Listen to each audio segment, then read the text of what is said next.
నా పేరు వేగిశెట్టి రాజు, రాజనగరం మండల జనసేన పార్టీ కన్వీనర్ని.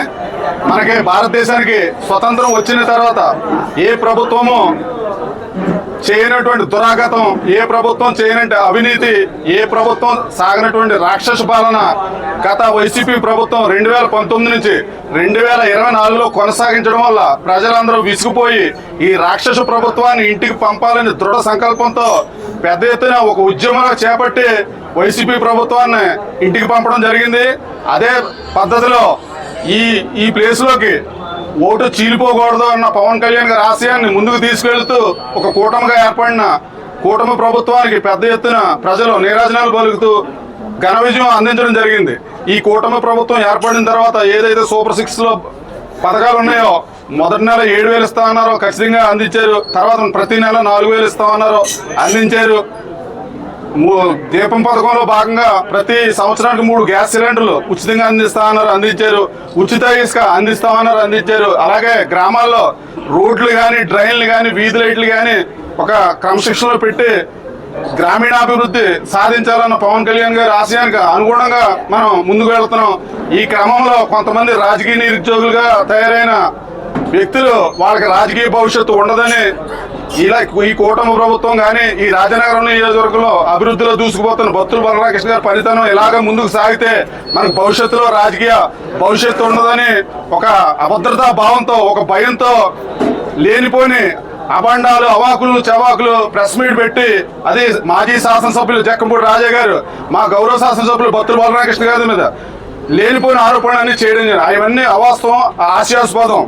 ఎందుకంటే ఈయన వచ్చిన తర్వాత రోజుకు 15 గంటలు కష్టపడి రాజనగరం నియోజకవర్గాన్ని అన్ని రంగాల్లో మోడల్ నియోజకవర్గం ఎలా తయారు చేయాలని ఈయన ఒక పక్కన దూసుకుపోతున్నారు. ఎవరికి ఏ కష్టం వచ్చినా ఆయన సతీమణి శ్రీమతి బత్తుల వెంకటలక్ష్మి గారు ఓ పక్కన కష్టపడుతుంటే ఆ అభివృద్ధిని చూసి ఓర్వలేక, దీన్ని తట్టుకోలేక ఎట్టి పరిస్థితుల్లోనూ దీన్ని ఇక్కడ ఏదో కుట్ర పన్నాలని చెప్పి అలాగే ఈ కూటమి పార్టీల మధ్యన చిచ్చు పెట్టాలి, ప్రజలకు ఏదో తప్పుడు సంకేతాలు అందివ్వాలని ఇవ్వడం జరిగింది.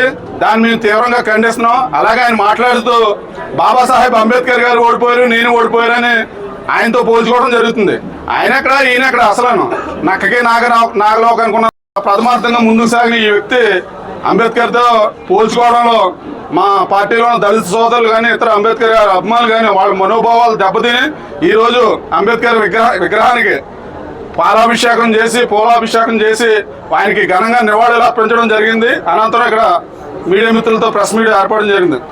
అలాగా ఆ మీడియా సమావేశంలో జక్కంపూడి రాజా గారు మాట్లాడుతూ ఇందాక ప్రశ్న అడిగారు, ఎవరో రాజు అంటే రాజే, సింహం అంటే సింహమే, జక్కంపూడి వేరు ఆయన వేరు అన్నారు. దానికి మేము సమాధానం చెప్తున్నాం, మీరు జాగ్రత్తగా వినండి.